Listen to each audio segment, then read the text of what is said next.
En las ruinas de 17.000 millones de almas esperaban descubrir su valor a los ojos de los ángeles. Cuando la salvación llegó en forma de marines espaciales, trajeron consigo los cálculos que determinarían quién entre las masas merecía vivir y quién debía morir según las matemáticas de la guerra. La ciudad había sido hermosa alguna vez, antes de que llegara la guerra, antes de que los cielos tomaran el color de la sangre seca y el aire supiera a metal y ceniza, antes de que las masas chirriantes de la flota de avanzada tiránida comenzaran su inexorable marcha por los continentes, devorando todo a su paso como una marea viva de dientes y hambre. Terz Majorus. El gobernador planetario había enviado 17 súplicas astropáticas pidiendo ayuda, cada una más desesperada que la anterior, cada una cargando el peso de mundos enteros en su grito electromagnético a través del vacío. La respuesta, cuando finalmente llegó, tomó la forma de 3 naves Thunderhawk, que descendieron portando la heráldica carmesí y hueso de los ángeles sanguinarios. 17.000 millones de personas se agolparon en las ventanas, abarrotaron los tejados, llenaron las calles en números imposibles de comprender, todos mirando cómo las aeronaves descendían a través de la atmósfera ahogada en humo, como estrellas que caían del cielo. Los niños señalaban y reían, creyendo que la salvación había llegado. Sus padres lloraban de alivio, convencidos de que los ángeles de la muerte del emperador los liberarían de la pesadilla senos que se aproximaba a sus muros. Tenían razón, por supuesto, respecto a la salvación. Simplemente no comprendían su verdadero costo. El capitán Dante Vex de la tercera compañía de los Ángeles Sanguinarios se encontraba sobre la aguja más alta del palacio del gobernador, sus ojos mejorados escudriñando la vasta metrópolis bajo él. A través de sus autosentidos procesaba información a velocidades que destruirían la mente de un mortal en segundos. Cálculos de densidad poblacional fluían por su pantalla retinal como lluvia. Algoritmos de asignación de recursos resonaban suavemente en su oído. Superposiciones tácticas pintaban la ciudad en tonos de valor estratégico, marcando sectores industriales, centros de transporte, instalaciones militares y zonas civiles con fría precisión matemática. El oído mejorado del capitán detectó el sonido de la horda aproximándose mucho antes de que cualquier mortal pudiera oírla. Un zumbido bajo que parecía emanar de la propia tierra, como el latido de un dios vasto y terrible. La vibración recorría los cimientos de la ciudad, atravesando el metal y el plastacero, llegando hasta los huesos de cada alma viviente dentro de sus muros. Aquellos con los sentidos más agudos lo sintieron primero como una inquietud, una ansiedad sutil, una sensación de que algo estaba profundamente mal, que los hacía revisar 2 veces los cerrojos de sus puertas y abrazar a sus hijos un poco más fuerte. El capitán Vex sabía exactamente lo que significaba aquel sonido. Lo había escuchado antes en Mordax Prime, en Helios 2, en docenas de mundos más, donde el gran devorador había venido a reclamarlo todo con su apetito infinito. El sonido era el movimiento colectivo de trillones de organismos, cada uno un arma viviente perfeccionada por eones de evolución y guerra, todos unidos en un único propósito: consumir. Los tiránidos estaban quizás a 8 horas del perímetro exterior de la ciudad, tal vez menos. El capitán activó su enlace Vox, y su voz resonó por toda la red táctica con el peso de la autoridad absoluta. Inicien el protocolo de evaluación. Todos los escuadrones reporten disponibilidad para la implementación inmediata de medidas de contingencia. Muy por debajo, en las calles abarrotadas y los bloques de viviendas, los ciudadanos de Terz Majorus continuaban sus desesperadas preparaciones. Llevaban semanas así, desde que los primeros refugiados comenzaron a llegar desde los asentamientos exteriores, con historias de horror difíciles de creer. Barricadas hechas de muebles y chatarra bloqueaban las principales avenidas.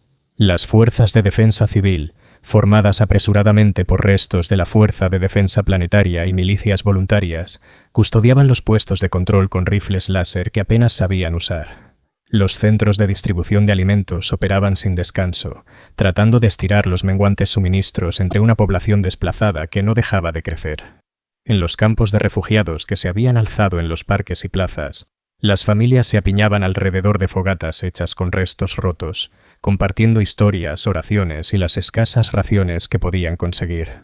Los niños jugaban a la guerra entre las sombras de las tiendas, imitando los movimientos que habían visto en los soldados reales, sin saber que aquel juego inocente los preparaba para una realidad mucho más terrible. Los ancianos se sentaban en círculos, con los rostros marcados por el cansancio de haber sobrevivido a demasiados desastres, demasiadas pérdidas, demasiados fines del mundo anunciados. Ninguno comprendía lo que ocurría en las cámaras selladas del palacio del gobernador, donde el capitán Bex y sus hermanos de batalla habían establecido su centro de mando. Ninguno podría haber imaginado los cálculos que se realizaban allí, las variables que se sopesaban, las ecuaciones frías que determinarían su destino con precisión matemática. El protocolo de evaluación había sido desarrollado a lo largo de siglos de guerra, perfeccionado mediante amarga experiencia y simulaciones tácticas incontables. Era un método sistemático para determinar la asignación óptima de recursos limitados frente a probabilidades imposibles. Una forma de maximizar el valor estratégico preservado cuando la preservación total era imposible. Los marines espaciales lo llamaban de muchas formas: triaje a escala planetaria, las matemáticas del emperador, el cálculo de la necesidad. Los civiles, sin embargo, tendrían otros nombres para ello, aunque no los conocerían hasta que ya fuera demasiado tarde. El hermano sargento Maximus revisaba los flujos de datos que recorrían la pantalla de su casco mientras su escuadra táctica establecía puestos de observación por los sectores medios de la ciudad. Con su visión mejorada podía ver el miedo en cada rostro, olerlo en el sudor y las feromonas que saturaban el aire reciclado. Los mortales se movían con los patrones erráticos e impredecibles de animales presa que sienten la cercanía del depredador, sus hormonas del estrés dibujando firmas químicas brillantes que sus sistemas olfativos podían detectar a cientos de metros. Las subrutinas de análisis poblacional compilaban datos demográficos en tiempo real, clasificando las 17.000 millones de almas en categorías que les habrían helado la sangre si comprendieran los criterios aplicados: edad, estado de salud, habilidades, marcadores genéticos, perfiles psicológicos, probabilidad de supervivencia bajo estrés extremo. Cada persona se convertía en un punto de datos dentro de una vasta matriz algorítmica.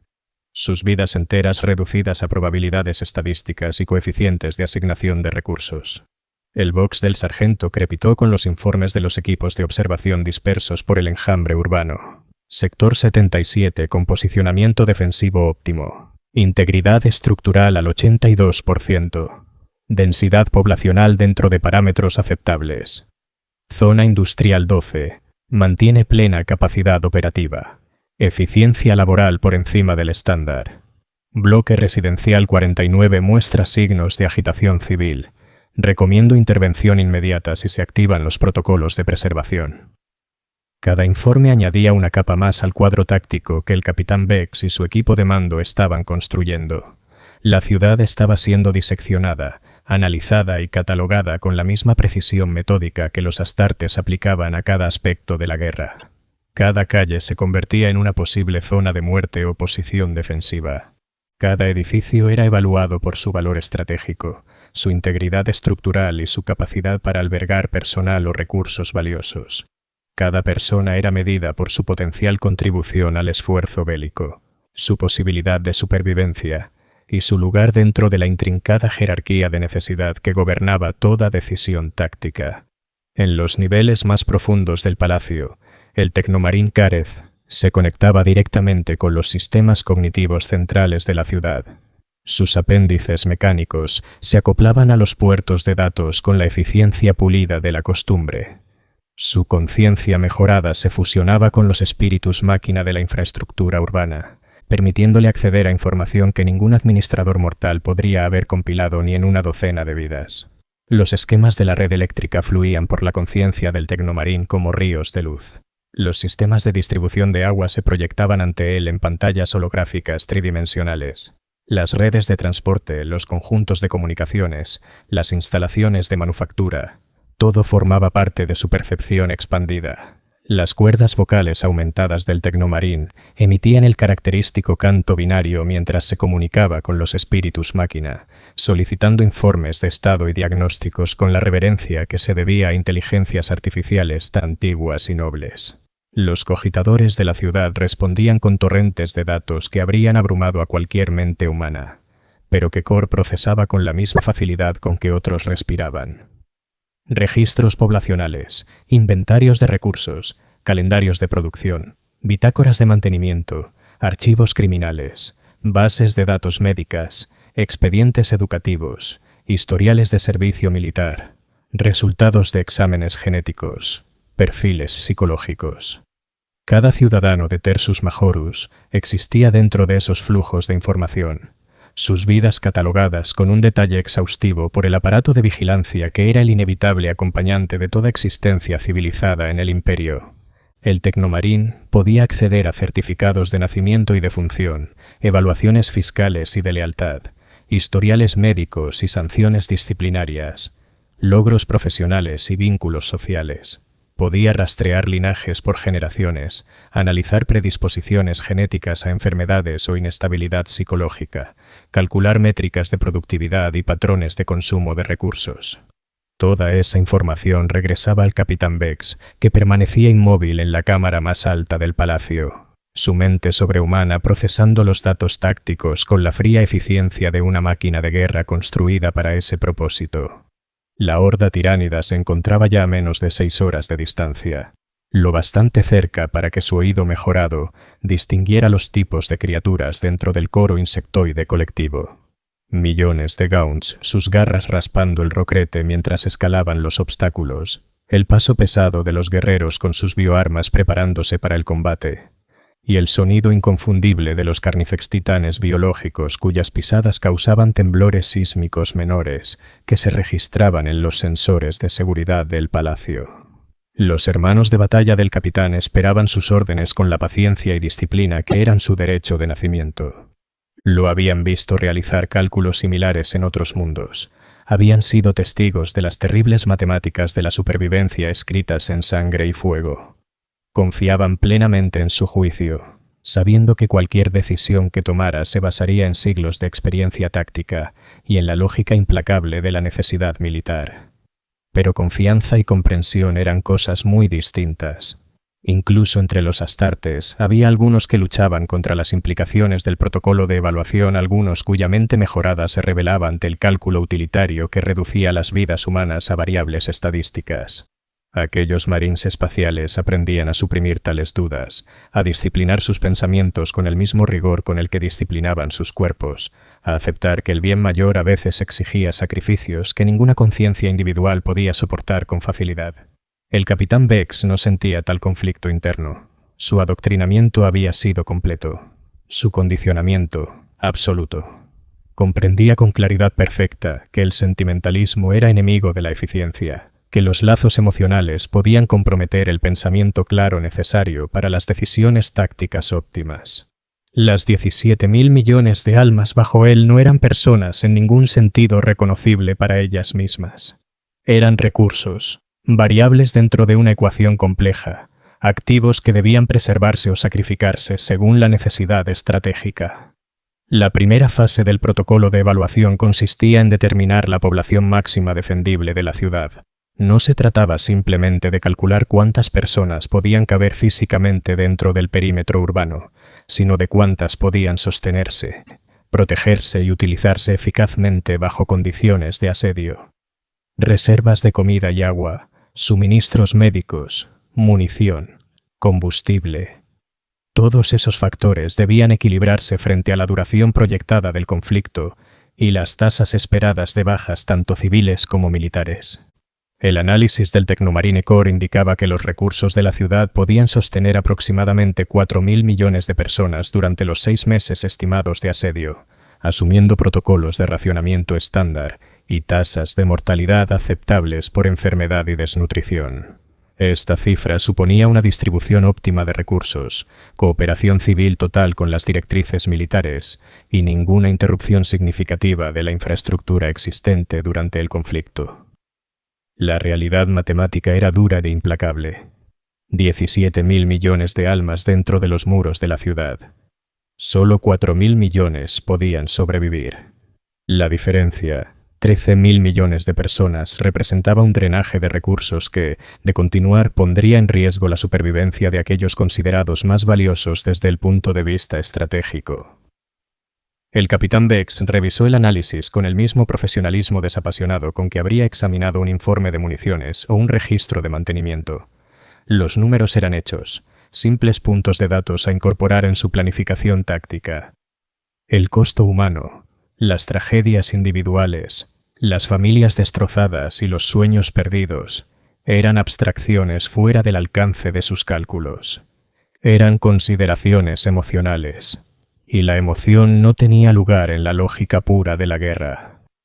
La segunda fase consistía en identificar las prioridades de preservación. No todos los civiles eran iguales en su valor estratégico, una realidad que el imperio siempre había reconocido en su estructura jerárquica.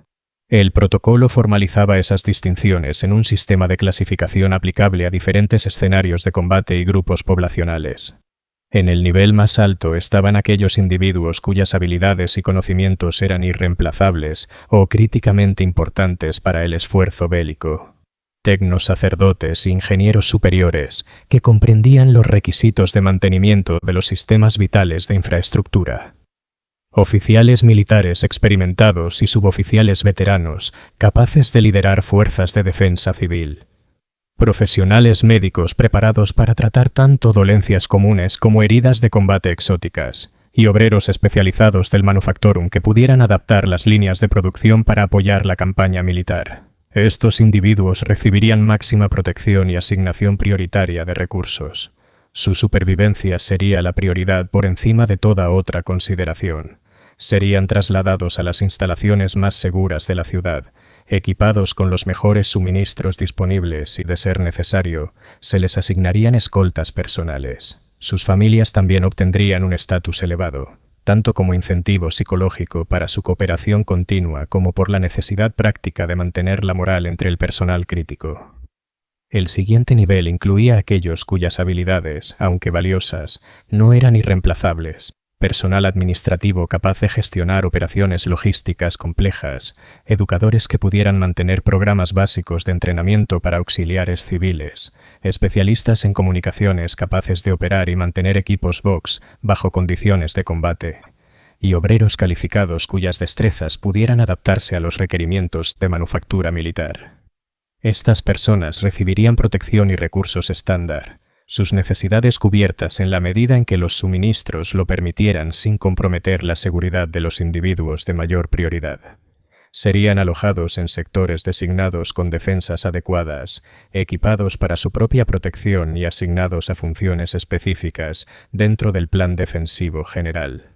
Por debajo de ellos se encontraba la población general dividida en subcategorías según edad, salud y utilidad militar potencial. Los adultos jóvenes en buena condición física podían ser reclutados en fuerzas auxiliares o asignados a labores manuales. Los ciudadanos mayores con conocimientos especializados podían servir como asesores o instructores. Los niños representaban un potencial recurso futuro, pero también una carga inmediata que debía sopesarse frente a las necesidades militares más urgentes. En la base de la jerarquía se encontraban aquellos considerados de escaso valor estratégico, los ancianos y enfermos que no podían contribuir de manera significativa al esfuerzo bélico, los individuos con antecedentes criminales o evaluaciones de lealtad dudosa, y aquellos cuyos perfiles psicológicos revelaban una baja tolerancia al estrés o propensión al pánico y al comportamiento disruptivo. El protocolo de evaluación era claro sobre el destino de esta última categoría. En situaciones donde los recursos eran insuficientes para sostener a toda la población, estos individuos serían clasificados como prescindibles. Sus raciones serían redirigidas hacia grupos de mayor prioridad, sus viviendas reasignadas a personal más valioso, y serían excluidos de cualquier procedimiento de evacuación si la retirada se volvía necesaria. En términos prácticos, serían abandonados a su suerte. El hermano sargento Maximus observaba los preparativos con el desapasionado interés de un profesional evaluando un escenario operativo complejo.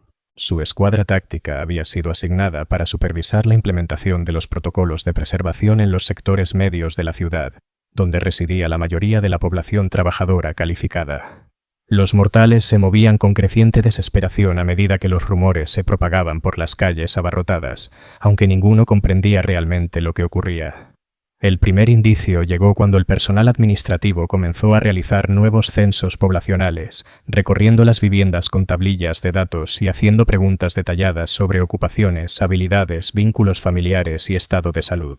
Al principio, aquello parecía razonable, lo esperado durante una emergencia militar en la que era necesario asignar recursos y personal de manera eficiente.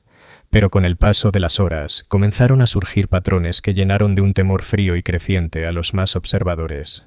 Ciertos individuos recibían pequeñas fichas metálicas que les otorgaban acceso a centros de distribución especiales, donde se ofrecían raciones de mayor calidad. Otros eran asignados a bloques residenciales cercanos a las secciones más fortificadas del perímetro defensivo. Las familias empezaron a ser separadas, pues algunos miembros recibían clasificaciones de prioridad distintas a las de sus parientes. Niños apartados de sus padres tras evaluaciones de edad y salud, cuyos criterios nadie explicaba. La gratitud inicial de la población civil hacia sus protectores, Astartes, comenzó a transformarse en miedo al darse cuenta de que su salvación tenía condiciones que nunca les habían pedido aceptar. En los callejones oscuros, circulaban susurros sobre vecinos que habían sido discretamente reubicados durante la noche, sobre bloques enteros declarados fuera de límites, salvo para el personal esencial, sobre centros de distribución que habían dejado de atender a quienes no poseían los tokens de autorización adecuados. Aquellos con las habilidades más valiosas vivían en relativa comodidad, sus familias protegidas, sus necesidades satisfechas con una eficiencia casi milagrosa. Pero por cada persona cuyo estatus mejoraba, había decenas cuya situación empeoraba a medida que los recursos eran redistribuidos según prioridades que no comprendían y que no podían influir. El capitán Bex supervisaba estos desarrollos a través de los informes de sus subordinados, observando con satisfacción profesional que la implementación seguía los protocolos establecidos. Hubo algunos incidentes menores de disturbios civiles, rápidamente sofocados por la mera presencia de marines espaciales armados, pero nada que amenazara la estabilidad general de la operación. La población civil se adaptaba a sus nuevas circunstancias con el pragmatismo resignado que siglos de dominio imperial habían inculcado en la especie. Los exploradores tiránidos avanzados estaban ya a menos de 4 horas del perímetro exterior de la ciudad. A través de los escaneos óptico-espectrales de largo alcance, los marines espaciales podían observar el borde frontal de la horda fluyendo por el paisaje como una inundación viviente, consumiendo todo a su paso con una metódica minuciosidad. El espectáculo era tan magnífico como terrible, una demostración de perfección evolutiva orientada hacia un único propósito: consumir y crecer.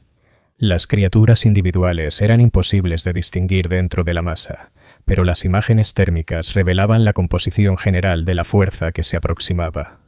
Incontables termagantes y ormagantes formaban la ola de asalto principal, su número tan vasto que parecían una sola alfombra ondulante sobre la superficie del planeta. Detrás de ellos avanzaban las bioformas más pesadas, los guerreros tiránidos y los carnifexes cuya función sería explotar las brechas en las líneas defensivas y proporcionar control sináptico a los organismos menores. El cielo sobre la horda se retorcía con criaturas voladoras, gárgolas y arpías que proveerían reconocimiento aéreo y ataques dirigidos contra posiciones defensivas críticas. A la distancia, apenas visibles incluso para las ópticas mejoradas de los Astartes, las siluetas titánicas de los biotitanes dominaban el horizonte como montañas vivientes de armamento orgánico. Era una fuerza enemiga capaz de conquistar sistemas estelares enteros, una concentración de biomasa y poder militar que representaba la consumición acumulada de docenas de mundos. Frente a semejante desproporción, la supervivencia de una fracción siquiera mínima de la población de Tersus Majorus constituiría una victoria estratégica de magnitud considerable. El capitán Bex inició la fase final del protocolo de evaluación, la implementación real de las medidas de preservación. Por toda la ciudad comenzaron a transmitirse anuncios cuidadosamente preparados a través de los sistemas de megafonía pública. Su tono era sereno y autoritario, explicando nuevos procedimientos de emergencia que todos los ciudadanos debían seguir para su seguridad y la del esfuerzo defensivo. Se informaba que ciertas zonas residenciales serían evacuadas temporalmente para permitir la construcción de posiciones defensivas adicionales. Los residentes serían trasladados a instalaciones más seguras en otras partes de la ciudad, aunque los comunicados no especificaban dónde se encontraban dichas instalaciones ni cuándo podrían regresar a sus hogares. La distribución de alimentos y agua sería centralizada para garantizar una asignación más eficiente de los recursos durante el asedio. Los ciudadanos debían presentarse en los centros designados a horas específicas, con la identificación y los tokens de autorización apropiados para recibir sus raciones asignadas. Quienes carecieran de la documentación adecuada debían presentarse en los centros de procesamiento, donde su estatus sería verificado y se tomarían las disposiciones correspondientes. Todos los civiles con habilidades críticas debían acudir de inmediato a los centros de movilización, donde recibirían entrenamiento y equipo especializado para desempeñar sus funciones en el esfuerzo defensivo. Sus familias serían alojadas y protegidas según correspondiera, mientras cumplían con su deber hacia el emperador y el imperio. El lenguaje era burocrático y tranquilizador, diseñado para fomentar la obediencia antes que el pánico. Pero bajo la cuidadosa redacción se ocultaba el armazón de acero del protocolo de evaluación, la clasificación sistemática de vidas humanas en categorías de valor y prescindibilidad. Aquellos que leyeron entre líneas, que comprendieron las implicaciones de términos como evacuación temporal o arreglos apropiados, comenzaron a hacer sus propias y desesperadas preparaciones. Algunos intentaron huir de la ciudad, cargando lo que podían en vehículos terrestres y buscando escapar más allá del perímetro antes de la llegada de los tiránidos. Estos intentos fueron interceptados discretamente por las patrullas de marines espaciales. Los fugitivos devueltos con explicaciones sobre los peligros de las zonas exteriores, potencialmente comprometidas por infiltradores senos. La verdadera razón era más simple. El protocolo de evaluación requería conteos poblacionales precisos y cálculos exactos de asignación de recursos, objetivos que se verían comprometidos si se permitía que grandes cantidades de personas abandonaran la zona designada. Otros intentaron mejorar su estatus de prioridad mediante engaños o sobornos, alegando habilidades que no poseían o intentando comprar tokens de autorización de nivel superior a funcionarios corruptos. Estos esfuerzos resultaron inútiles, pues los métodos de evaluación de los marines espaciales eran mucho más sofisticados de lo que los civiles desesperados podían imaginar. Escaneos biométricos, análisis genético y evaluaciones psicológicas revelaban la verdad sobre cualquier individuo en cuestión de minutos, haciendo imposible sostener falsos reclamos sobre su capacidad o su valor.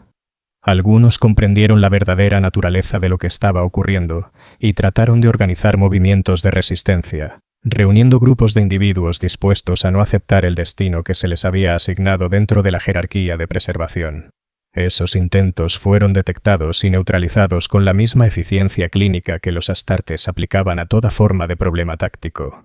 Los organizadores simplemente desaparecían durante la noche. Sus seguidores, dispersos y desmoralizados, aprendían así la lección del poder absoluto de sus supuestos protectores.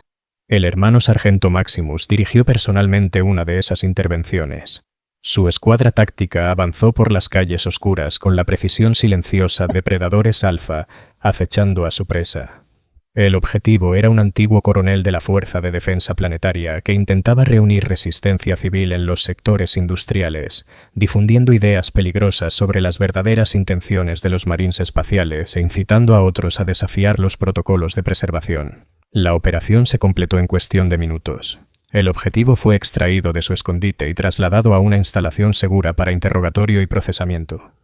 Sus seguidores quedaron con pruebas claras de su impotencia ante las capacidades de los astartes, un mensaje que pronto se extendería entre la población civil y disuadiría cualquier intento similar de rebelión. El sargento no sintió emoción alguna por la operación, ni satisfacción ni pesar. Era simplemente una necesidad táctica. Un problema que debía resolverse para mantener la eficacia global del esfuerzo de preservación. El coronel poseía experiencia militar potencialmente útil, pero su negativa a aceptar la autoridad lo convertía en un riesgo mayor que en un recurso. Su eliminación, en realidad, mejoraría la estabilidad a largo plazo de la población al eliminar una fuente de influencia disruptiva. Mientras las últimas horas antes del asalto tiránido se desvanecían, la verdadera magnitud del protocolo de evaluación comenzaba a revelarse. Por toda la ciudad, Millones de personas eran guiadas, de manera sutil pero inexorable, hacia áreas específicas. Su movimiento era controlado mediante una combinación de incentivos, restricciones e intervención directa. Los individuos con calificaciones de alta prioridad fueron concentrados en las secciones más defendibles del núcleo urbano, rodeados por las fortificaciones más sólidas y las mayores concentraciones de personal de los Marines espaciales. Los de menor prioridad fueron asignados a los sectores exteriores, zonas que servirían como amortiguadores durante las fases iniciales del asalto. Se les entregaron armas básicas y entrenamiento mínimo, con la instrucción de retrasar y entorpecer el avance xeno mientras las posiciones principales se preparaban para la guerra de asedio. La realidad, que ninguno de ellos comprendía del todo, era que estaban siendo colocados deliberadamente para absorber la primera oleada de ataques tiránidos, su sacrificio comprando tiempo para preservar los activos más valiosos. Los grupos de menor prioridad fueron dirigidos hacia instalaciones designadas como refugios temporales enormes, estructuras en los distritos más exteriores de la ciudad, capaces de albergar a cientos de miles de personas en condiciones estrechas pero teóricamente seguras. Estos refugios contaban con sistemas básicos de soporte vital y suministros mínimos, suficientes quizá para unos pocos días bajo condiciones óptimas. Lo que no tenían eran defensas adecuadas, sistemas de comunicación ni medios de evacuación si el asalto tiránido lograba superar esos sectores. En esencia, eran instalaciones de contención diseñadas para concentrar a las poblaciones prescindibles en áreas cuya pérdida no comprometería el esfuerzo defensivo general. El capitán Bex revisó las estadísticas finales de despliegue con satisfacción profesional. Los protocolos de preservación se habían implementado con una eficiencia excepcional. Las 17.000 millones de almas de Tertius Majorus habían sido clasificadas y posicionadas según su valor estratégico, con mínima disrupción de las preparaciones defensivas. La asignación de recursos había sido optimizada, las posiciones defensivas ocupadas por el personal más competente disponible, y las posibles fuentes de agitación civil neutralizadas o contenidas. La matemática de la supervivencia había sido calculada con precisión. Las variables, ponderadas y equilibradas para maximizar la probabilidad de preservar los elementos más valiosos de la población, era una obra maestra de planificación militar, una demostración de la fría lógica que permitía al Imperio sobrevivir en una galaxia plagada de amenazas existenciales. El costo humano era inmenso, por supuesto. 13.000 millones de personas habían sido, en efecto, condenadas a muerte. Sus destinos sellados por algoritmos que reducían vidas enteras a probabilidades estadísticas y coeficientes de asignación de recursos. Familias destrozadas, comunidades disueltas, sueños y dignidades humanas sacrificadas en el altar de la necesidad táctica. Pero esas eran consideraciones que quedaban fuera del alcance de la planificación militar. Los Marines espaciales no eran trabajadores sociales ni coordinadores de ayuda humanitaria. Eran armas vivientes forjadas y entrenadas con un único propósito: lograr la victoria contra los enemigos de la humanidad.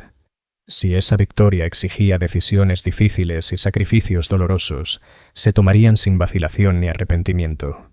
Las primeras criaturas tiránidas alcanzaron el perímetro exterior justo cuando se completaba la fase final del despliegue civil. Criaturas exploradoras, pequeñas y veloces, tanteaban las posiciones defensivas con la paciencia depredadora de quienes prueban la fuerza y determinación de su presa. Fueron recibidas por fuego concentrado de láseres desde las líneas exteriores, tripuladas por civiles clasificados como prescindibles, que combatían con el coraje desesperado de quienes saben que retroceder no es una opción. Detrás de esas avanzadillas se concentraba la fuerza principal, una marea de armas vivientes que pondría a prueba cada aspecto del protocolo de preservación en el crisol del combate real. La evaluación estaba completa, los cálculos hechos, los destinos de miles de millones decididos por la fría matemática de la guerra. Ahora quedaba por ver si los ángeles sanguinarios habían elegido correctamente, si su brutal eficiencia al separar a los dignos de los desechables sería suficiente para preservar algo valioso del inminente torbellino de garras, colmillos y hambre infinita. En las profundidades del búnker más seguro, rodeado por los civiles de mayor prioridad y los sistemas defensivos más avanzados que el Imperio podía ofrecer, el capitán Bex observaba los monitores tácticos con la atención paciente de un maestro artesano contemplando su obra. La batalla por Tertius Majorus estaba a punto de comenzar, y cada muerte, cada sacrificio, cada acto de heroísmo o cobardía serviría como punto de datos para futuros cálculos. El protocolo sería refinado con base en los resultados, sus algoritmos actualizados y mejorados para el próximo mundo, la próxima decisión imposible, la próxima ocasión en que los marines espaciales tendrían que determinar quién, entre las masas de la humanidad, merecía sobrevivir un día más. Porque en la sombría oscuridad del 1441 milenio nunca había suficiente salvación para todos.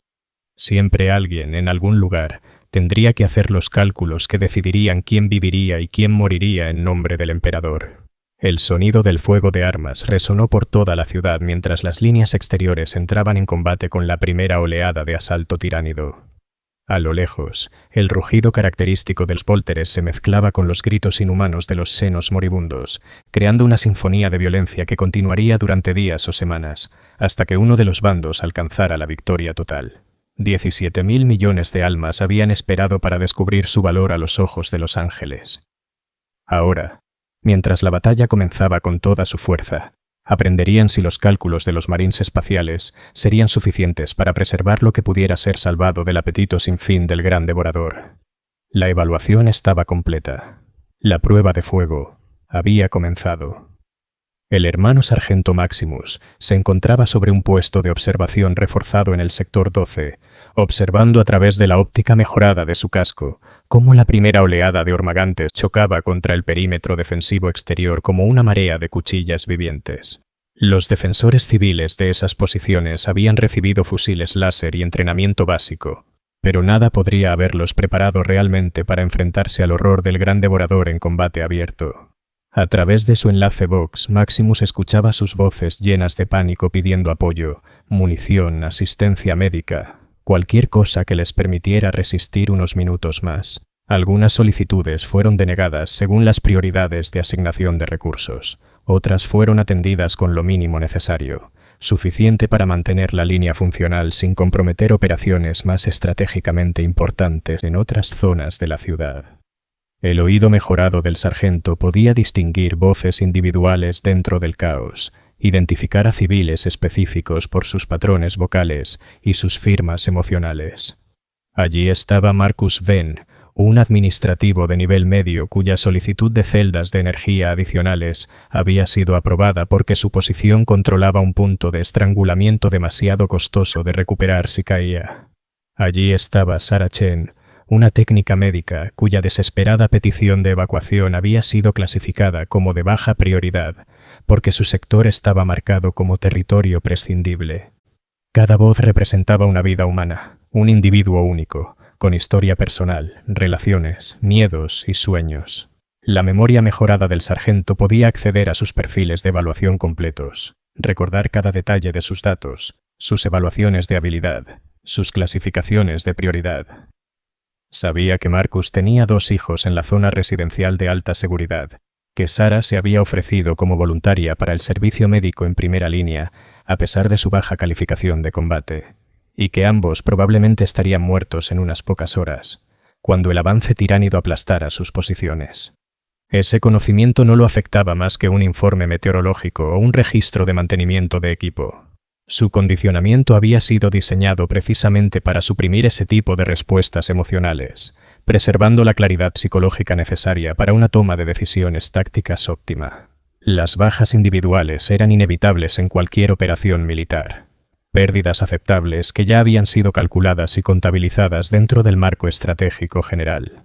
El perímetro exterior resistió durante 37 minutos antes de que se produjera la primera gran brecha en el sector 9. Una manada de Raveners había excavado túneles bajo las posiciones defensivas, emergiendo detrás de las baterías civiles y masacrando a los defensores antes de que pudieran reaccionar. La ruptura permitió que varios cientos de hormagantes penetraran en la zona exterior, iniciando una consumición sistemática de infraestructura y personal que, poco a poco, debilitaría la capacidad defensiva total de la ciudad.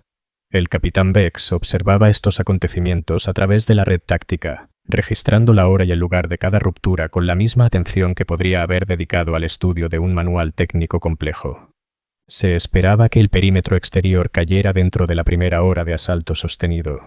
El hecho de que hubiera resistido durante 37 minutos representaba un rendimiento ligeramente superior al previsto, lo que sugería que los defensores civiles estaban combatiendo con una determinación mayor de la estimada por los modelos estadísticos. Esta información sería valiosa para futuras evaluaciones. Al parecer, la cercanía de la muerte inminente podía motivar incluso a individuos de baja prioridad a superar sus niveles esperados de desempeño. Ese conocimiento sería incorporado en los algoritmos revisados, permitiendo predicciones más precisas de capacidad defensiva en operaciones similares. La atención del capitán fue atraída por una serie de reportes urgentes provenientes de las zonas residenciales exteriores, áreas donde los civiles de menor prioridad habían sido concentrados en refugios temporales.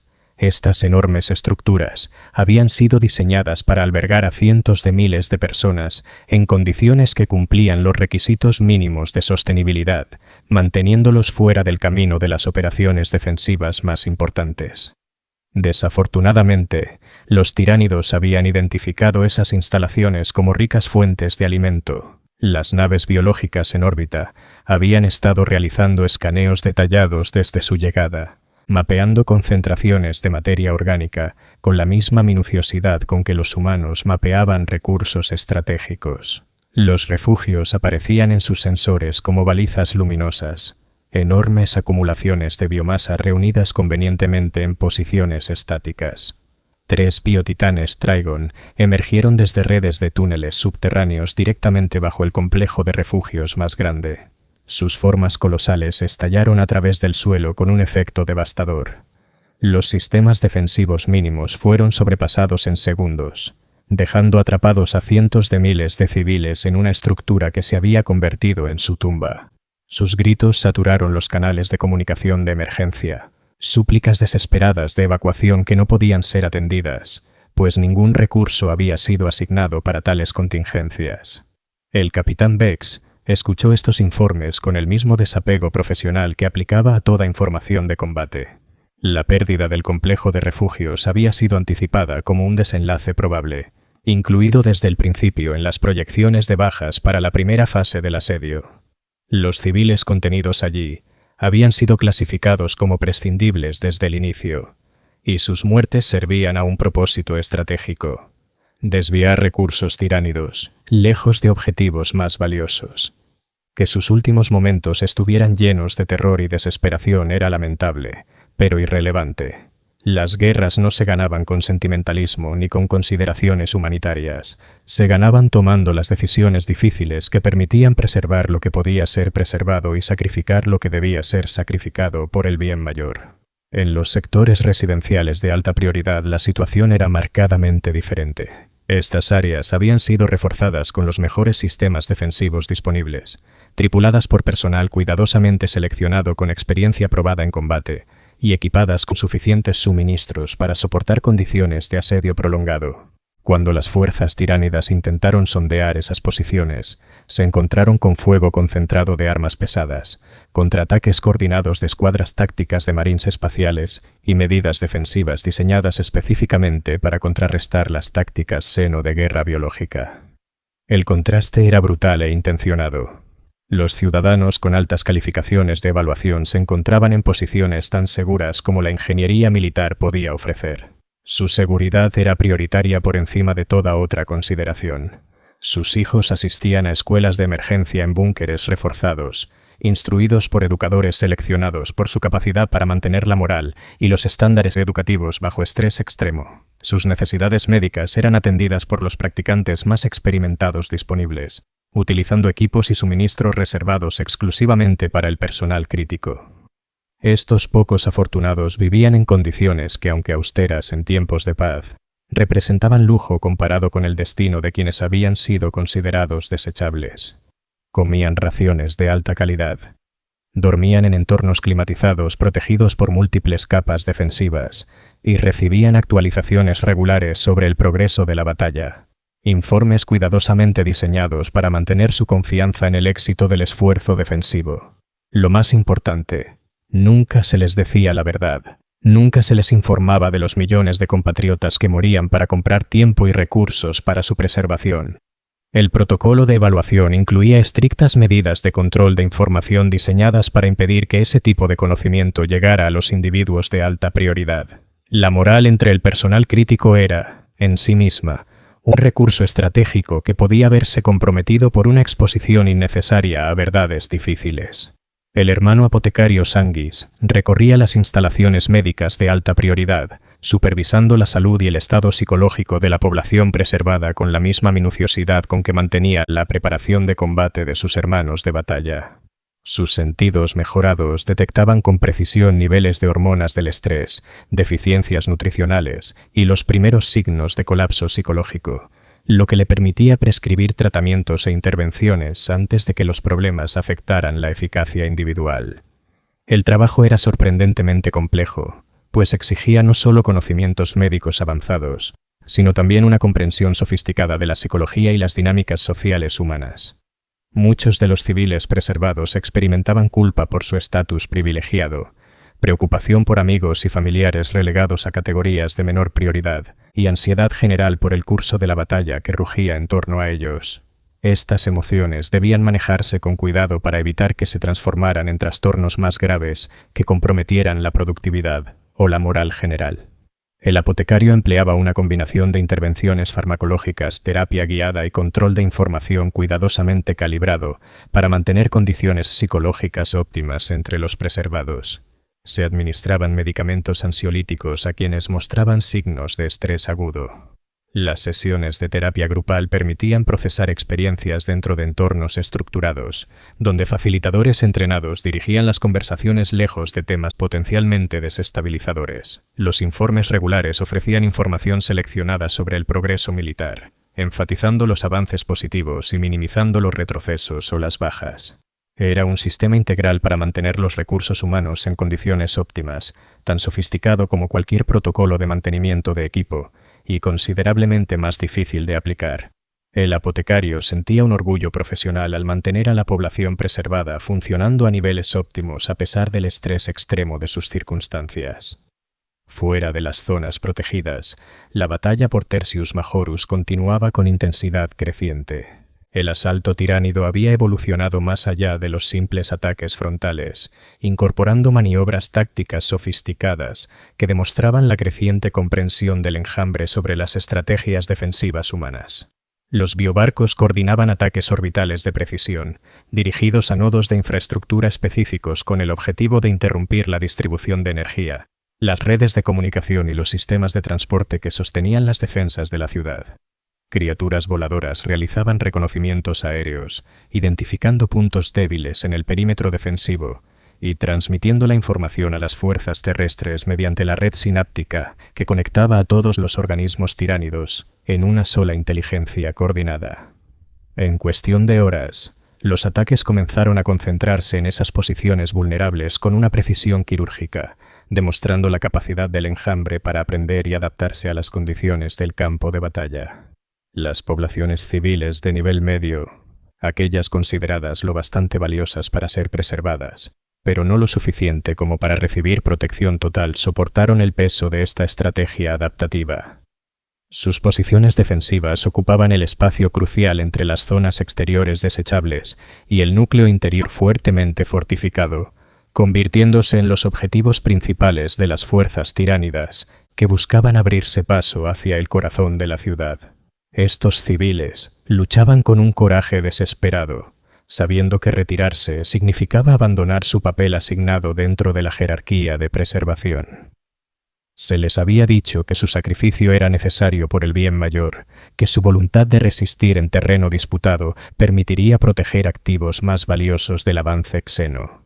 Lo que no se les había dicho era que sus posiciones habían sido deliberadamente seleccionadas por su prescindibilidad, elegidas precisamente porque podían abandonarse sin comprometer los objetivos defensivos críticos.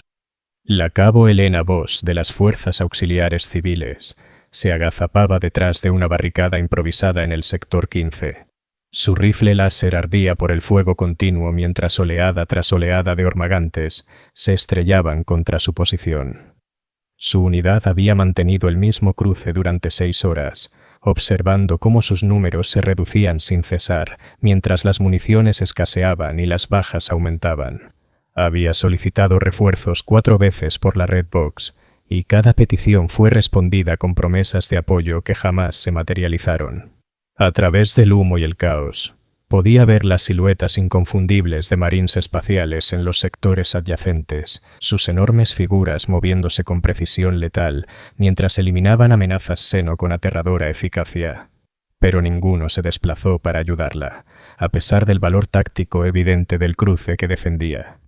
Empezó a sospechar que su unidad había sido olvidada, dejada atrás para sostener una posición sin importancia mientras batallas más significativas se libraban en otros lugares. La verdad era más inquietante que el abandono. Voss y su unidad habían sido clasificadas como pérdidas aceptables. Su sacrificio había sido calculado para proporcionar inteligencia táctica sobre los patrones de asalto tiránido, mientras compraban tiempo para que activos más valiosos consolidaran sus defensas. Su lucha desesperada era monitoreada a través de redes de vigilancia. Cada detalle de su enfrentamiento se registraba y analizaba para referencia futura. Cuando su posición finalmente cayó, abrumada por un asalto coordinado de múltiples bioformas tiránidas, los datos recopilados de su última resistencia serían incorporados en las bases de datos tácticas actualizadas. Su muerte y las de sus camaradas contribuirían a la refinación del protocolo de evaluación, mejorando la precisión de los futuros cálculos sobre la efectividad de combate civil y las estrategias óptimas de asignación de recursos.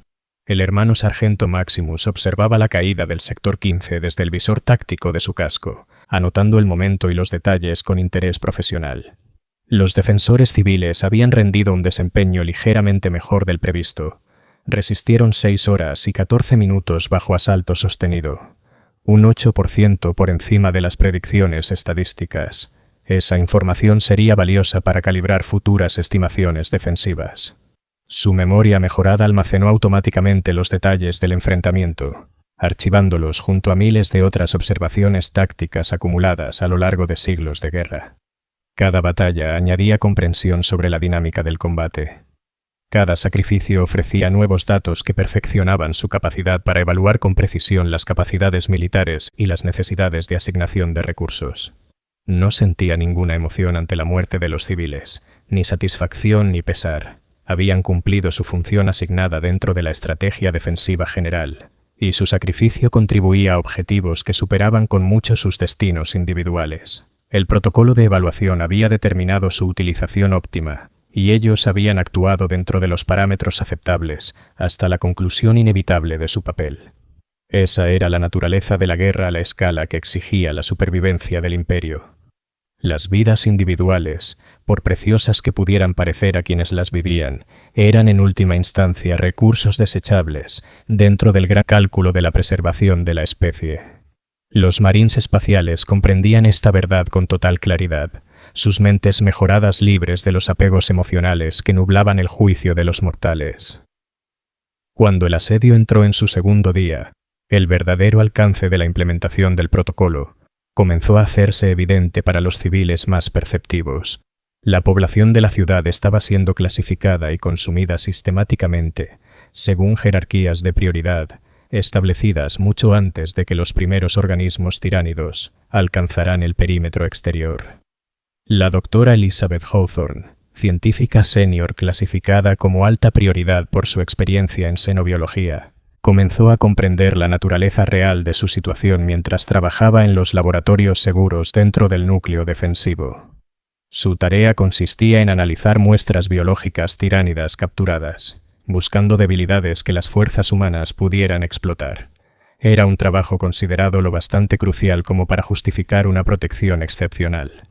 Pero su entrenamiento científico la había enseñado a reconocer patrones y extraer conclusiones a partir de datos incompletos, habilidades que ahora se volvían peligrosamente pertinentes. Notó que ciertas categorías de personal estaban conspicuamente ausentes de las zonas de alta seguridad.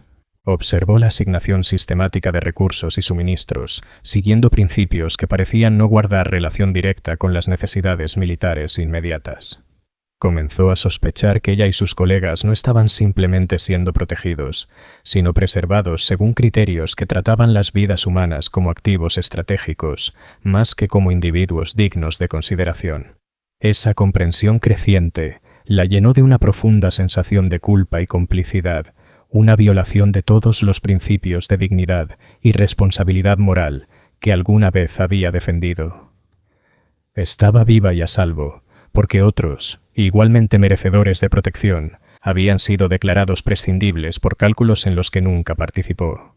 Su pericia en xenobiología la hacía lo bastante valiosa como para ser preservada, mientras millones morían simplemente porque carecían de habilidades que el protocolo consideraba estratégicamente útiles.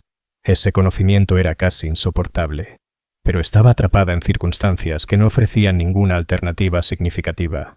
Hablar no lograría nada, excepto poner en peligro su propio estatus y posiblemente comprometer el esfuerzo defensivo, la única esperanza de supervivencia para cualquiera. Negarse a cooperar no salvaría a las poblaciones desechables, pero sin duda condenaría a la doctora y podría poner en riesgo una investigación que aún podía beneficiar al esfuerzo bélico general. Así que continuó con su trabajo, cada vez con más reticencia. Cada descubrimiento sobre la biología tiránida le resultaba como una traición a aquellos que habían sido sacrificados para hacer posible su supervivencia. El peso moral de su posición se cernía sobre su conciencia como una carga física, un recordatorio constante de los compromisos éticos que a veces exigía la mera supervivencia. El capitán Bex supervisaba estos desarrollos psicológicos mediante los sistemas de vigilancia que monitoreaban a todo el personal en las zonas de alta seguridad.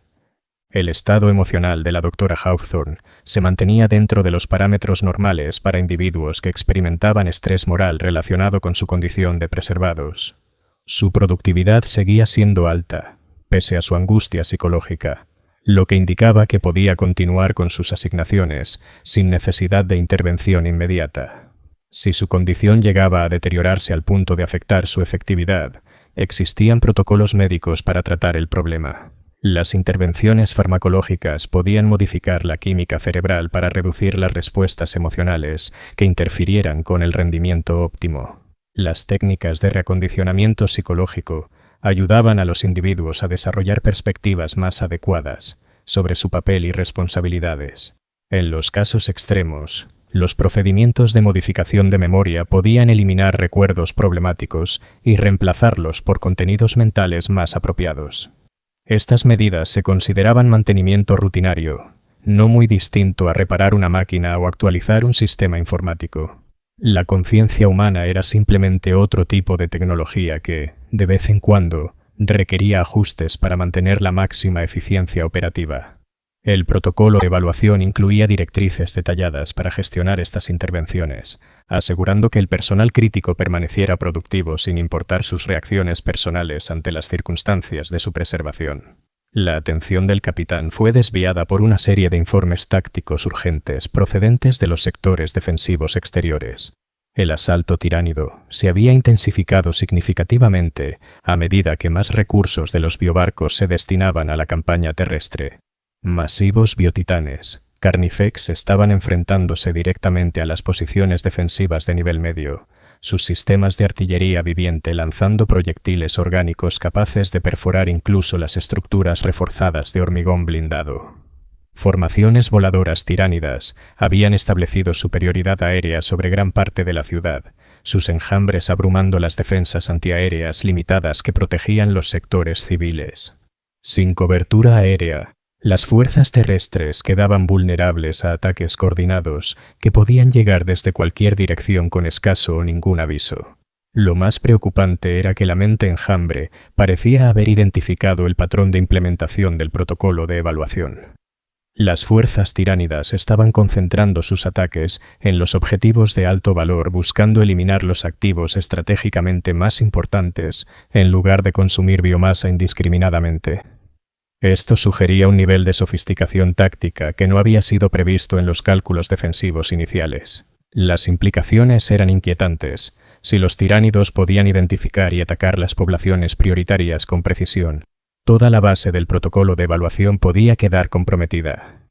El sacrificio de las poblaciones desechables se volvería inútil si los activos preservados que se intentaba proteger podían ser eliminados mediante ataques selectivos. El capitán Bex comenzó a implementar contramedidas adaptativas, reubicando al personal crítico en lugares más difíciles de detectar y asaltar por las fuerzas Xeno. Se establecieron instalaciones señuelo para confundir los esfuerzos de reconocimiento enemigos. Los protocolos de comunicación fueron modificados para impedir que los tiránidos identificaran las estructuras de mando mediante el análisis del tráfico de datos. Se desplegaron capas adicionales de defensas alrededor de las zonas de preservación más importantes. Estas medidas representaban una desviación significativa de los cálculos originales, exigiendo reasignaciones de recursos que no habían sido planificadas. El capitán autorizó el reajuste reclasificando a ciertas poblaciones de nivel medio como prescindibles, liberando así el personal y el equipo necesarios para reforzar la protección de los activos críticos.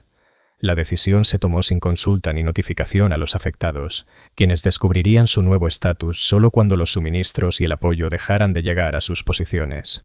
Mientras tanto, el hermano Codicarius Malfus del Librarium Sanguinario de Los Ángeles se encontraba en las cámaras de meditación más profundas del Palacio del Gobernador Planetario. Su conciencia psíquica se extendía a través de la disformidad para monitorear la aproximación de la flota enjambre tiránida. Gracias a sus habilidades de psíquico avanzado, podía percibir la sombra en la disformidad que acompañaba todas las grandes incursiones tiránidas. Una anulación del flujo psíquico que creaba zonas de absoluto silencio en el Inmaterium. Pero dentro de ese silencio, aquellos con suficiente disciplina y entrenamiento podían detectar patrones sutiles, rastros de pensamiento alienígena. El enfoque de la mente enjambre hacia la toma de decisiones tácticas dejaba señales que podían interpretarse por psíquicos de batalla experimentados. Ecos mentales que revelaban algo de sus prioridades y evaluaciones estratégicas.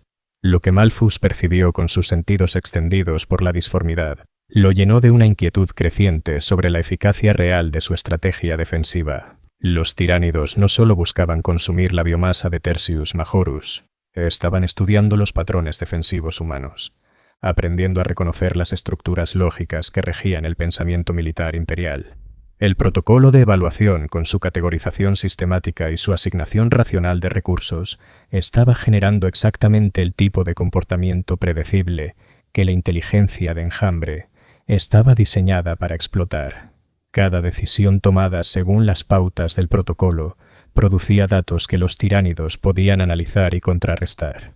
Cada movimiento de personal, cada distribución de recursos, cada elección táctica, creaba patrones que la mente alienígena podía aprender a prever y neutralizar.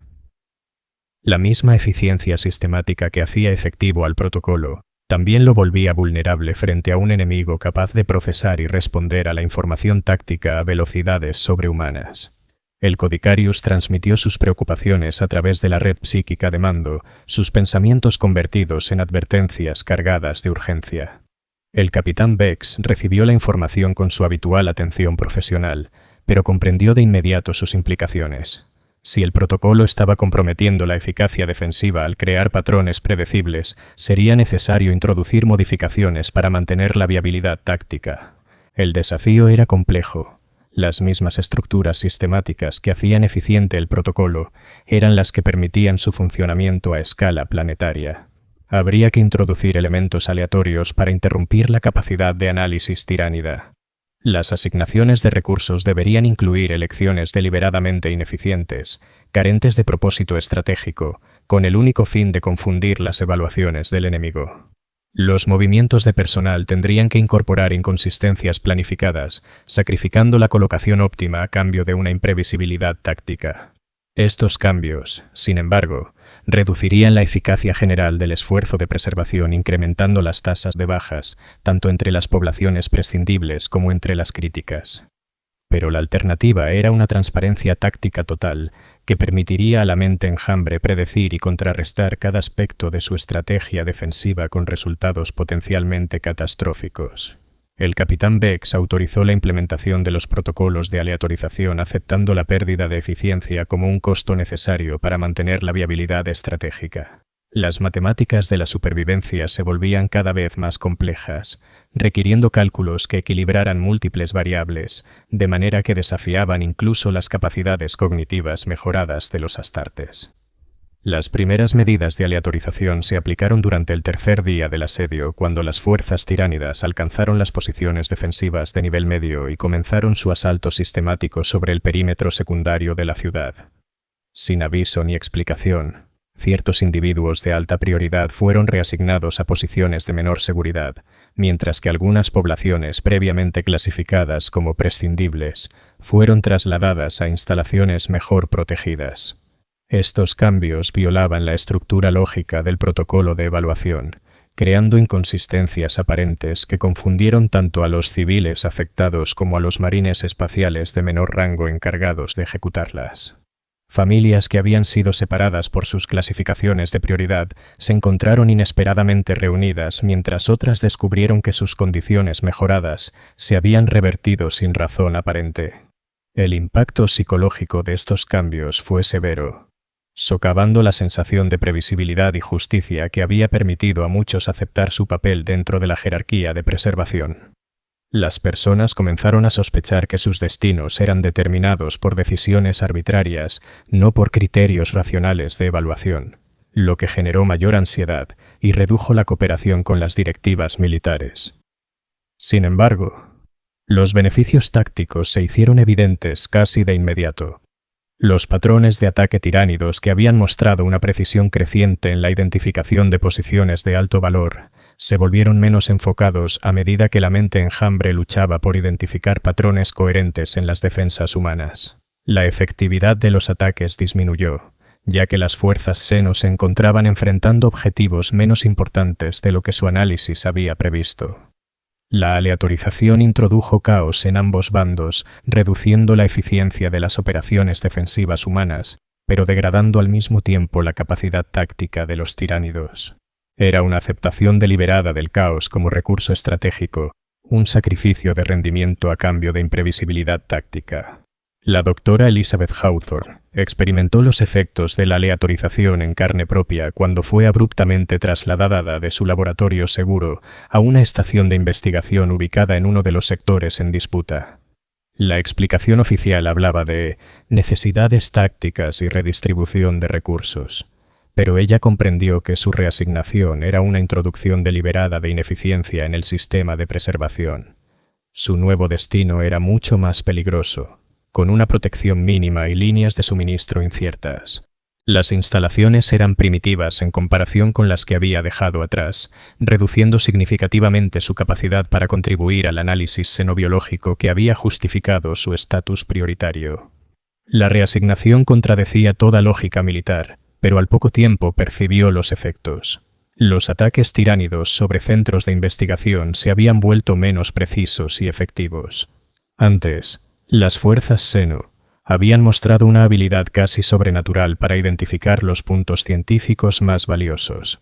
Ahora, sus golpes parecían más erráticos, señal de que la estrategia humana había logrado confundir su análisis de patrones. La aleatorización estaba funcionando, incluso si aumentaba el riesgo personal de individuos como ella. Su seguridad reducida y sus condiciones precarias eran el precio a pagar por mantener la imprevisibilidad estratégica que impedía a los tiránidos optimizar sus tácticas de asalto. Sabía que era más probable que muriera en su nuevo destino, pero también comprendía que su muerte sería menos predecible, dificultando que el enemigo concentrara sus ataques en los verdaderos objetivos críticos. Las implicaciones morales eran abrumadoras.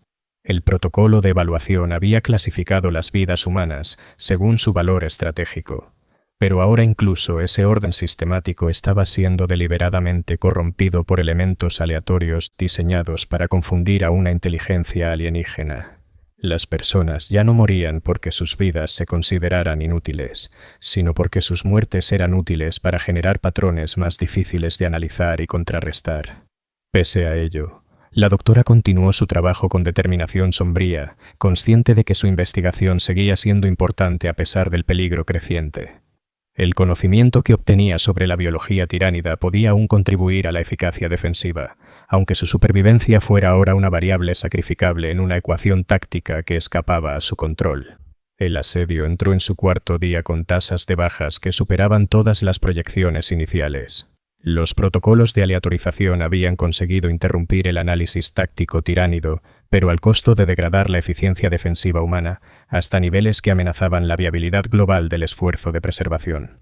El capitán Bex se encontraba gestionando un equilibrio cada vez más inestable entre imprevisibilidad táctica y efectividad estratégica, ajustando los parámetros de aleatorización en tiempo real conforme evolucionaban las condiciones del campo de batalla. La población civil empezaba a comprender fragmentariamente que sus destinos estaban siendo determinados por cálculos que no podían influir ni entender del todo. En los sectores en disputa, se propagaban rumores y conversaciones en voz baja sobre la verdadera naturaleza del protocolo y las razones detrás de los cambios aparentemente arbitrarios en asignaciones y recursos. Algunos civiles intentaban manipular el sistema comportándose de maneras que esperaban mejoraran su clasificación de prioridad o sus posibilidades de reasignación favorable. Otros, resignados, caían en una aceptación fatalista, conscientes de su impotencia ante decisiones regidas por factores fuera de su alcance. Unos pocos, los más perceptivos, comenzaron a comprender que eran parte de un experimento táctico a escala planetaria. Sus vidas eran variables en una ecuación diseñada para optimizar la resistencia contra una inteligencia alienígena capaz de aprender y adaptarse a los patrones humanos. Aquello era aterrador, pero también ofrecía una comprensión extraña, casi filosófica, una visión que trascendía la mera supervivencia individual. Durante la cuarta noche del asedio arribó a Tertius Majorus el hermano capitán Thaddeus de la primera compañía de los Ángeles Sanguinarios. Su crucero de ataque emergió de la disformidad directamente sobre el espacio orbital en disputa del planeta. Su misión era evaluar la eficacia de la implementación del protocolo de evaluación y determinar si la estrategia defensiva debía continuar, modificarse o abandonarse por completo en favor de otros enfoques. La vasta experiencia de Thaddeus en operaciones similares en docenas de mundos le otorgaba una perspectiva única sobre los desafíos tácticos que enfrentaban los defensores de Tertius Majorus. Era capaz de apreciar tanto la elegancia matemática de los cálculos del protocolo, como las duras realidades prácticas de aplicarlo bajo fuego enemigo contra una inteligencia adaptable. Su evaluación inicial fue sobria y meticulosa. El protocolo había logrado preservar a unos 4.000 millones de civiles en condiciones relativamente seguras, protegiendo al personal crítico y a los recursos estratégicos más importantes de los efectos devastadores del asalto tiránido. Pero el costo había sido enorme. Las tasas de bajas entre las poblaciones de nivel medio e inferior habían superado los niveles sostenibles. Más críticamente, la necesidad de las medidas de aleatorización estaba socavando la eficiencia sistemática que hacía viable el protocolo desde el principio. El capitán Thaddeus convocó un consejo de guerra de emergencia, reuniendo a los altos comandantes responsables de los distintos aspectos del esfuerzo defensivo. Las discusiones se llevaron a cabo con la precisión clínica característica de todas las deliberaciones tácticas de los marines espaciales, pero las tensiones subyacentes eran evidentes para quienes tenían la experiencia suficiente para reconocerlas. El capitán Bex defendió la implementación del protocolo de evaluación, presentando evidencias estadísticas de su efectividad para preservar activos críticos en circunstancias imposibles. Sus cálculos demostraban que el enfoque sistemático había logrado tasas de preservación significativamente mayores que las que cualquier estrategia defensiva tradicional habría conseguido frente a una invasión tiránida comparable.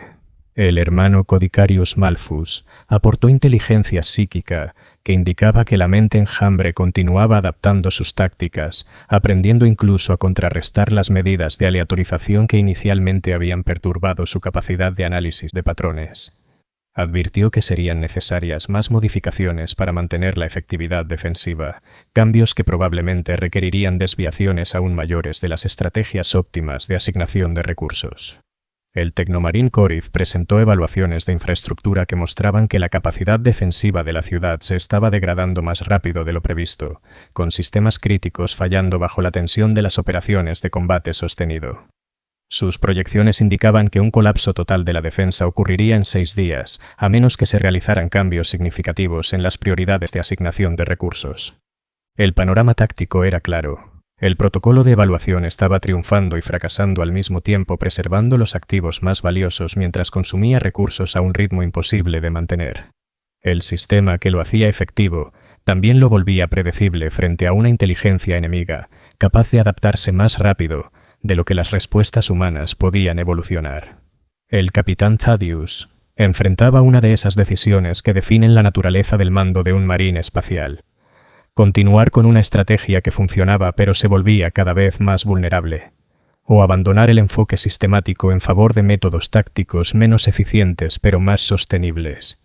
La elección afectaría el destino de miles de millones de personas, determinando no solo quién viviría o moriría, sino también cómo sus muertes serían utilizadas dentro del cálculo más amplio de la supervivencia del imperio. El Consejo llegó a su conclusión mediante un análisis metódico de las opciones disponibles. Cada alternativa fue evaluada según múltiples criterios: efectividad táctica, sostenibilidad de recursos, imprevisibilidad estratégica y resultados de preservación a largo plazo. La decisión se tomó sin sentimentalismo ni consideración emocional, basada únicamente en la evaluación matemática de los resultados probables bajo distintos escenarios. El protocolo de evaluación sería abandonado. En su lugar, se implementaría un enfoque que priorizara la flexibilidad táctica sobre la eficiencia sistemática, aceptando menores tasas de preservación a cambio de una sostenibilidad estratégica prolongada. Las jerarquías de prioridad cuidadosamente calculadas serían disueltas, reemplazadas por sistemas de asignación de recursos fluidos, capaces de adaptarse rápidamente a las condiciones cambiantes del campo de batalla, sin generar patrones predecibles para el enemigo. La decisión significaba que los sacrificios de los primeros 4 días del asedio habían sido en gran parte inútiles. Las poblaciones prescindibles que habían muerto para proteger activos valiosos no habían contribuido a una estrategia sostenible. Sus muertes habían sido experimentos tácticos simples, puntos de datos en cálculos que ahora serían descartados, mientras los marines espaciales se adaptaban a las contramedidas enemigas. El capitán Bex recibió las órdenes con la misma disciplina profesional que había demostrado durante toda la crisis. El protocolo de evaluación había sido su responsabilidad y lo había ejecutado con una eficiencia excepcional bajo circunstancias extremas. Su abandono reflejaba nuevos requerimientos tácticos, no un fallo en su ejecución o juicio. La transición hacia la asignación flexible de recursos comenzó de inmediato, implementada con la misma precisión sistemática que había caracterizado el despliegue inicial del protocolo. Las clasificaciones de prioridad fueron eliminadas. Las asignaciones defensivas se redistribuyeron de acuerdo con las necesidades tácticas inmediatas, y los sistemas de recursos fueron reconfigurados para permitir una rápida adaptación a las condiciones cambiantes del campo de batalla. El impacto psicológico sobre la población civil fue inmediato y devastador. Personas que habían aceptado sus roles dentro de la jerarquía de preservación se encontraron de pronto en circunstancias completamente distintas, sin explicación alguna ni orientación sobre cómo interpretar su nueva situación. La previsibilidad que había permitido mantener cierta estabilidad emocional fue sustituida por una incertidumbre cercana al caos. Algunos civiles recibieron los cambios con alivio, especialmente aquellos que antes habían sido clasificados como prescindibles y ahora tenían acceso a mejores recursos y protección. Otros, sobre todo los que pertenecían a las categorías de alta prioridad, vivieron la transición como una traición a promesas que nunca se habían hecho explícitas, pero que habían creído implícitas en su tratamiento anterior. La doctora Elizabeth Hawthorne observó la disolución del protocolo con sentimientos encontrados. El enfoque sistemático había sido moralmente inquietante por su reducción de las vidas humanas a simples cálculos estratégicos, pero al menos ofrecía un marco lógico para comprender el destino individual. El nuevo sistema flexible carecía de toda claridad, dejando a todos igualmente inciertos respecto a sus posibilidades de supervivencia. Continuó su investigación en xenobiología, pero con una conciencia creciente de que su trabajo era ahora solo una variable más en cálculos tácticos que cambiaban constantemente con el desarrollo del campo de batalla. Su experiencia seguía siendo valiosa, pero su preservación ya no estaba garantizada por ninguna prioridad sistemática. Podía morir en cualquier momento si los requerimientos tácticos cambiaban, y su muerte serviría al propósito que los marines espaciales consideraran más adecuado para la situación. El peso moral de su posición había cambiado, pero no disminuido. Ya no era cómplice de un sistema que sacrificaba a otros por su supervivencia, sino parte de un entorno fluido donde cualquiera podía ser sacrificado en cualquier momento por razones que jamás serían explicadas ni comprendidas. La incertidumbre era aterradora, pero también, de algún modo, más honesta respecto a la verdadera naturaleza de su existencia.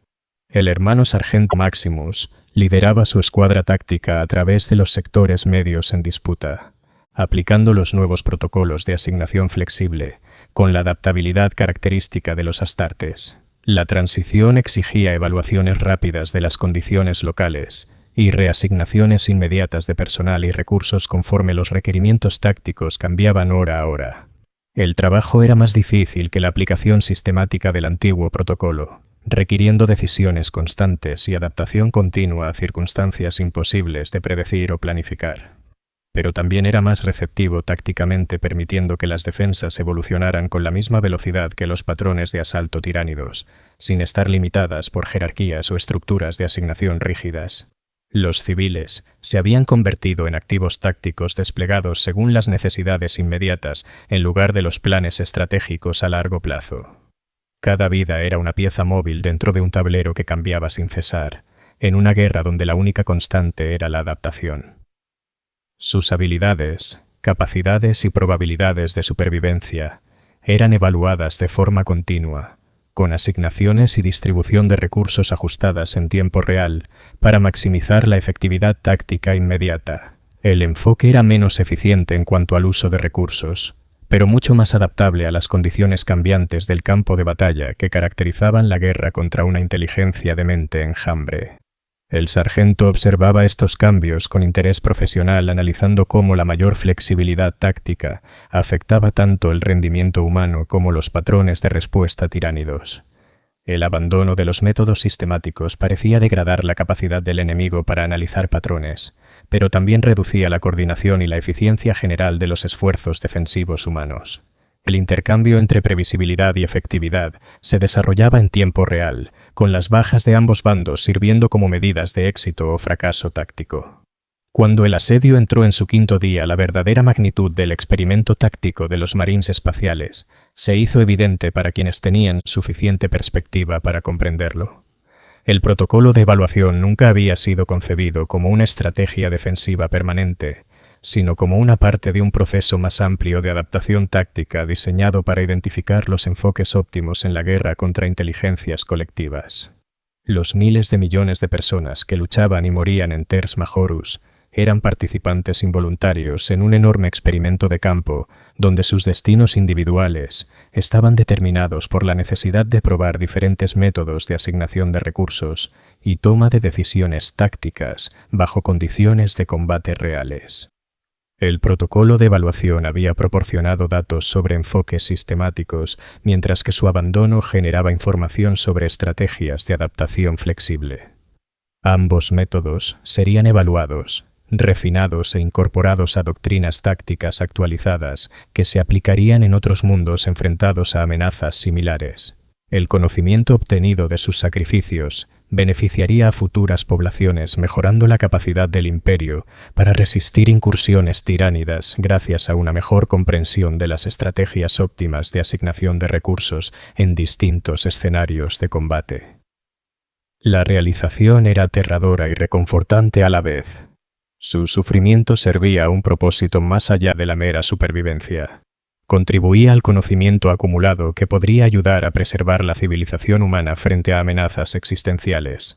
No eran simplemente víctimas de la agresión alienígena, sino participantes activos en la lucha continua de la humanidad por sobrevivir en una galaxia hostil.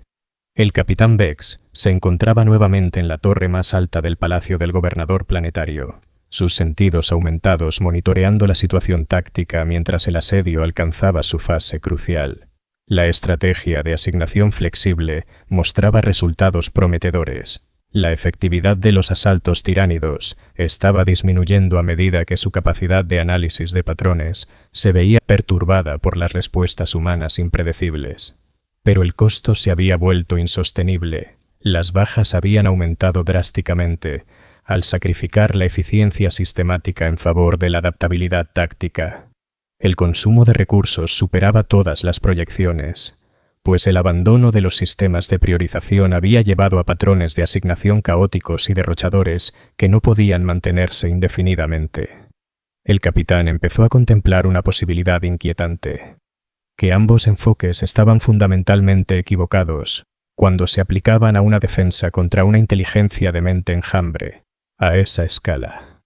Quizás el mismo acto de tomar decisiones sistemáticas, ya fuera mediante protocolos rígidos o adaptaciones flexibles, generaba patrones que una inteligencia alienígena lo suficientemente avanzada podía aprender a explotar. Tal vez la defensa efectiva requería trascender la racionalidad misma más allá del cálculo lógico y la precisión matemática. El pensamiento resultaba profundamente perturbador para una mente entrenada en la supremacía del análisis lógico. Pero la guerra contra el Gran Devorador siempre había llevado la doctrina táctica del Imperio hasta sus límites, forzando innovaciones que desafiaban los fundamentos mismos de la estrategia militar. Mientras contemplaba estas posibilidades, comenzaron a llegarle reportes alarmantes. La mente enjambre estaba modificando su estrategia. Estaba abandonando los intentos de explotar los patrones humanos en favor de un enfoque más directo, centrado únicamente en el consumo de biomasa y no en objetivos estratégicos. El cambio sugería que los experimentos tácticos de los marines espaciales habían sido efectivos. El enemigo había sido forzado a abandonar su sofisticado análisis para recurrir a métodos de asalto más primitivos, pero también significaba que el campo de batalla estaba a punto de volverse aún más violento y caótico, con las fuerzas Seno concentrándose en la destrucción total antes que en la precisión táctica.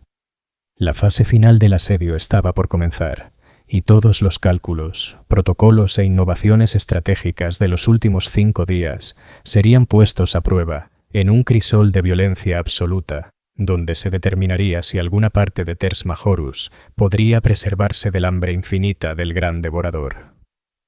El capitán Vex se preparó para la prueba definitiva de sus teorías tácticas, sabiendo que la precisión matemática de la guerra de los marines espaciales estaba a punto de enfrentarse al impulso biológico puro de una especie evolucionada únicamente para consumir y multiplicarse.